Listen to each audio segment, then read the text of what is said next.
Hey guys, it's Mrs. Brewer, and we are ready to read a little bit more of Percy Jackson and the Lightning Thief. This is chapter 10, part 2, and if you were with us yesterday, you'll remember that Percy left on his quest. He has his new magic item, his pen that turns into a sword, and we're going to find out how they blow up the bus today, so let's keep reading.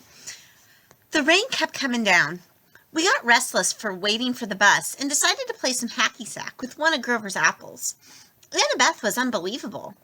She could bounce the apple off her knee, her elbow, her shoulder, whatever. I wasn't too bad myself. The game ended when I tossed the apple towards Grover and it got too close to his mouth. In one mega goat bite, our hacky sack disappeared, core, stem, and all. Grover blushed. He tried to apologize, but Annabeth and I were too busy cracking up. Finally, the bus came. As we stood in line to board, Grover started looking around, sniffing the air like he smelled his favorite school cafeteria delicacy, enchiladas. "What is it?" I asked. "I don't know," he said tensely. "Maybe it's nothing." But I could tell it wasn't nothing. I started looking over my shoulder, too. I was relieved when we finally got on board and found seats together in the back of the bus. We stowed our backpacks. Annabeth kept slapping her Yankees cap nervously against her thigh. As the last passengers got on, Annabeth clamped her hand onto my knee. "Percy!" An old lady had just boarded the bus. She wore a crumpled velvet dress, lace gloves, and a shapeless orange knit hat that shadowed her face, and she carried a big paisley purse. When she tilted her head up, her black eyes glittered, and my heart skipped a beat. It was Mrs. Dodds. Older, more withered, but definitely the same evil face. I scrunched down into my seat. Behind her came two more old ladies, one in a green hat and one in a purple hat. Otherwise, they looked exactly like Mrs. Dodds. Same gnarled hands, paisley handbags, wrinkled velvet dresses. Triplet demon grandmothers. They sat in the front row, right behind the driver.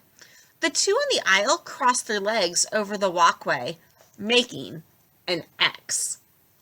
It was casual enough, but it sent a clear message. Nobody leaves. The bus pulled out of the station, and we headed through the slick streets of Manhattan. "She didn't stay dead long," I said, trying to keep my voice from quivering.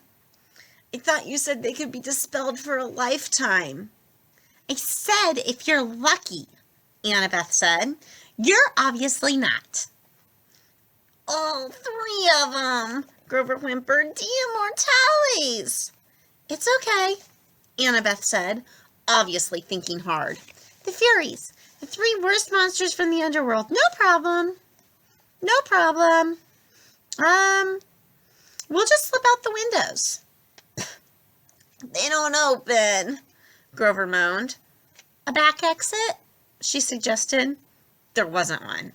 Even if there had been, it wouldn't have helped. By that time, we were already on 9th Avenue, heading for the Lincoln Tunnel. "They won't attack us with witnesses around, will they?" "Mortals don't have good eyes," Annabeth reminded me. "Their brains can only process what they can see through the mist." "Well, they'll see three old demon grandmas killing us, won't they?" She thought about it. "Hard to say. But we can't count on the mortals for help. How about an emergency exit in the roof?" We hit the Lincoln Tunnel, and the bus went dark, except for the running lights down the aisle. It was eerily quiet without a sound of rain. Mrs. Dodds got up. In a flat voice, as if she'd rehearsed it, she announced to the whole bus, "I need to use the restroom." "So do I," said the second sister. "So did I," said the third sister. They all started coming down the aisle. "I've got it," Annabeth said. "Percy, take my hat." "What?" You're the one they want. Turn invisible and go up the aisle. Let them pass you. Maybe you can get to the front and get away. But you guys, there's an outside chance they may not even notice us, she said. You're a son of one of the big three. Your smell might be overpowering. I can't just leave you. Don't worry about us, Grover said. Go! My hands trembled. I felt like a coward, but I took the Yankees cap and put it on. When I looked down, my body wasn't there anymore. I started creeping down the aisle. I managed to get up 10 rows and duck into an empty seat just as the Furies walked past. Mrs. Dodds stopped, sniffing, and looked straight at me. My heart was pounding. Apparently, she didn't see anything. She and her sisters kept going. I was free. I made it to the front of the bus. We were almost through the Lincoln Tunnel now. I was about to press the emergency stop button when I heard a hideous wailing from the back row. The old ladies were not old ladies anymore. Their faces were the same. I guess those couldn't get any uglier. But their bodies had shriveled into leathery brown hag bodies with bat wings and hands and feet like gargoyle claws. Their handbags had turned into fiery whips. The Furies surrounded Annabeth and Grover, lashing their whips, hissing, "Where is it? Where is it?" The other people on the bus were screaming, cowering in their seats. They saw something, all right. "He's not here!" Annabeth yelled. "He's gone!" The Furies raised their whips. Annabeth drew her bronze knife. Grover grabbed a tin can from his snack bag and prepared to throw it. Bet that'll be helpful. What I did next was so impulsive and so dangerous, I should have been named ADHD Poster Child of the Year. The bus driver was distracted, trying to see what was going on in his rearview mirror. Still invisible, I grabbed the wheel from him and jerked it to the left. Everybody howled as they were thrown to the right, and I heard what I hoped was the sound of 3 Furies smashing against the windows. "Hey!" the driver yelled. "Hey, whoa!" We wrestled for the wheel. The bus slammed against the side of the tunnel, grinding metal, throwing sparks a mile behind us. We careened out of the Lincoln Tunnel and back into the rainstorm. People and monsters tossed around the bus. Cars plowed aside like bowling pins. Somehow, the driver found an exit. We shot off the highway, through half a dozen traffic lights, and ended up barreling down one of those New Jersey rural roads where you can't believe there's so much nothing right across from the river from New York. There were woods to our left, the Hudson River to our right, and the driver seemed to be veering towards the river. That's probably not good. Another great idea. I hit the emergency brake. The bus wailed, spun a full circle on the wet asphalt, and crashed into the trees. The emergency lights came back on. The doors flew open. The bus driver was the first one out, the passengers yelling as they stampeded after him. I stepped into the driver's seat and let them all pass. The Furies regained their balance. They lashed their whips at Annabeth, while she waved her knife and yelled in ancient Greek, telling them to back off. Grover threw 10 cans. I looked at the open doorway. I was free to go, but I couldn't just leave my friends. I took off the invisibility cap. "Hey!"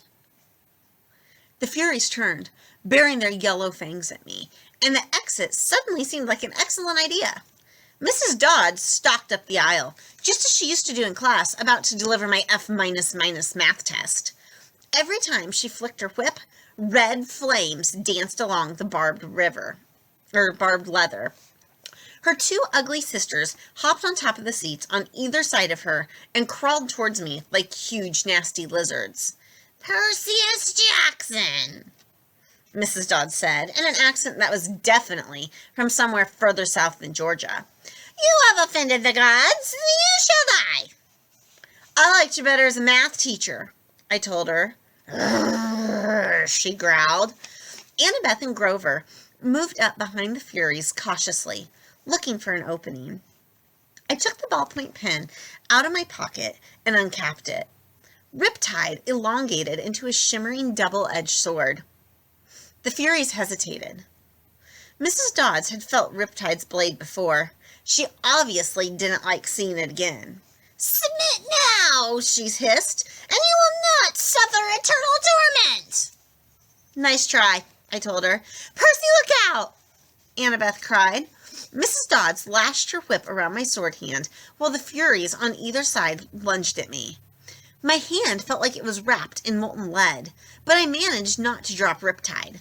I stuck the Fury on the left with its hilt, sending her toppling backwards into a seat. I turned and sliced the Fury on the right. As soon as the blade connected with her neck, she screamed and exploded into dust. Annabeth got Mrs. Dodds into a wrestler's hold and yanked her backwards while Grover ripped the whip out of her hands. "Ow!" he yelled. "Ow! Hot! Hot!" The Fury I'd just hilt slammed came at me again, talons ready, but I swung Riptide and she broke open like a piñata. That's kind of fun. Mrs. Dodds was trying to get Annabeth off her back. She kicked, clawed, and hissed, but Annabeth held on while Grover got Mrs. Dodds' legs tied up in her own whip. Finally, they both shoved her backwards into the aisle. Mrs. Dodds kept trying to get up, but she didn't have the room to flap her bat wings, so she just kept falling down. "Zeus will destroy you," she promised. "Hades will have your soul." "Brachus meus besimini," I yelled. I wasn't sure where the Latin came from, but I'm pretty sure it meant eat my pants. Thunder shook the bus. The hair on the back of my neck stood up. "Get out!" Annabeth yelled. "Now!" I didn't need any. "Get out!" Annabeth yelled. "Now!" I didn't need any more encouragement. We rushed outside and found the other passengers wandering around in a daze, arguing with the driver, or running around in circles, flailing, going, "We're gonna die!" A Hawaiian-shirted tourist with a camera snapped my photograph before I could recap my sword. "Our bags!" Grover realized. "We left our..." Boom! The windows of the bus exploded as the passengers ran for cover. Lightning shredded a huge crater in the roof, but an angry wail from inside told me Mrs. Dodds was not yet dead. "Run!" Annabeth said. "She's calling for reinforcements. We have to get out of here." We plunged into the woods as the rain poured down, the bus in flames behind us, and nothing but darkness ahead. All right, that's the end of chapter 10. Tomorrow, we're going to start one of my favorite chapters in this book. It's chapter 11, and it's called We Visit the Garden Gnome Emporium. I can't wait to see who we're going to meet tomorrow. All right, we'll see you tomorrow.